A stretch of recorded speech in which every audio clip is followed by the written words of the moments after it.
Hi, everybody. Today I'm going to read the story, How to Get a Gorilla Out of Your Bathtub, written by John Hall and illustrated by Stephen Gilpin. Take a look at that gorilla. Do you think he's very friendly? I wonder how the little girl in this story is going to get him out of the bathtub. Maybe you have some ideas of what you would do if you looked in your bathtub and saw a gorilla in there. Let's see if any of your ideas are the same as what she tried.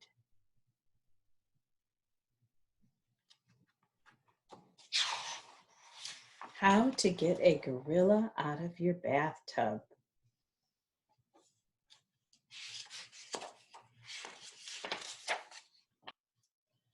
When you discover a gorilla in your bathtub, you first got to decide whether or not it's okay for him to stay there.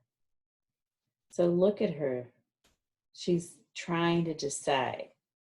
Do you think he can stay or do you think he has to go?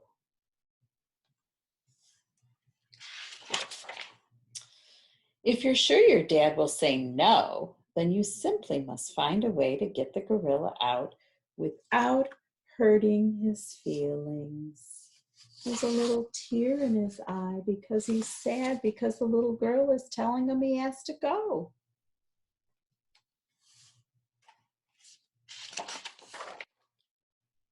Also, without leaving footprints, which would surprise your mother very much. Look at all those gorilla footprints. 1, 2, 3, 4, 5, 6, 7, 8.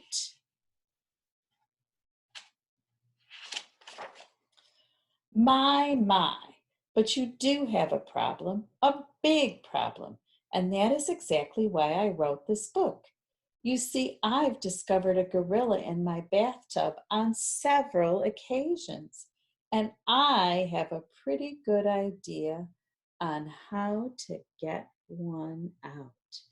So this must be the little girl who wrote this story, and she's the one who's telling us how she's getting him out of the bathtub.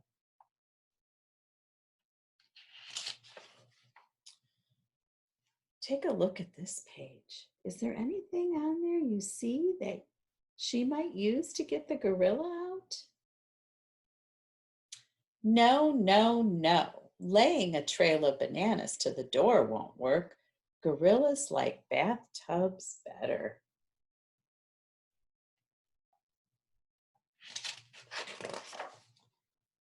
And please don't try putting a rope around its tummy. Gorillas do not like ropes around their tummies. It reminds them of being tangled in a bowl of spaghetti. I guess gorillas don't like to eat spaghetti.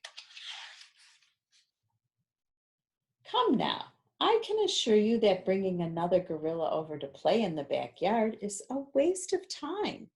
If your gorilla wanted to play with another gorilla, he wouldn't have come to visit you in the first place.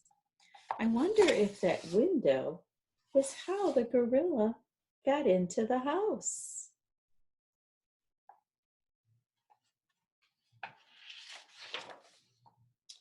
Besides, you might end up with two gorillas in the bathtub. Oh dear. I can see you're going to need a lot of help. So let's see what she decides to do next. Since you're so smart, you might think of turning on the water and frighten the gorilla. But don't. What if the gorilla has brought his swimsuit? What a mess you're in for when he starts splashing around. He's got his bathing suit, his goggles, and his snorkel. He's all ready to dive into that bubble bath.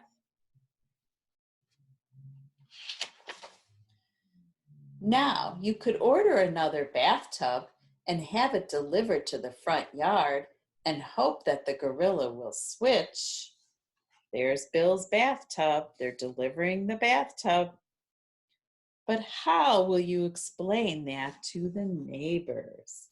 That would be pretty funny if you had a gorilla sitting in your bathtub in your front yard. What about taking a 2-week trip to your grandmother's house, you ask?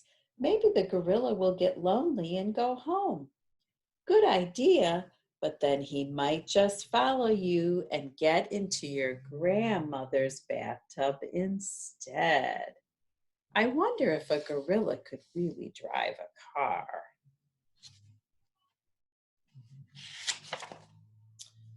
Oh, yes. I've tried phoning the gorilla and disguising my voice to sound like the gorilla's mother, but it's not easy to fool a gorilla about his mother's voice. Besides, he knew his mother was at the hair salon anyway.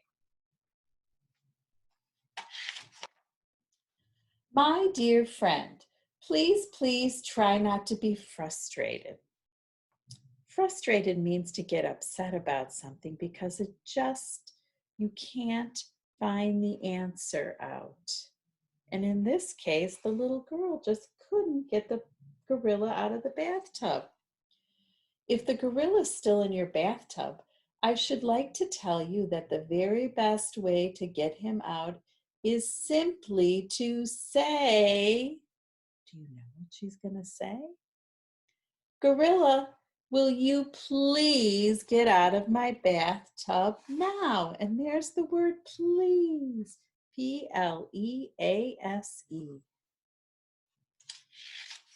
I wonder if he's going to get out.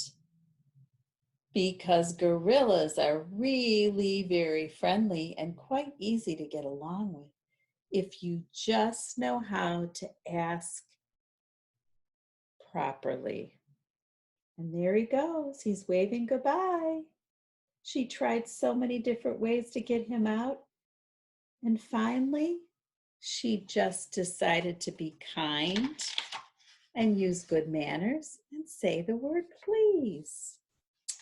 Well, the gorilla's gone home and everyone is happy. See how smart you are now? Please is a very special word, isn't it? Let's practice saying please so you will never ever forget it. Just read along with me.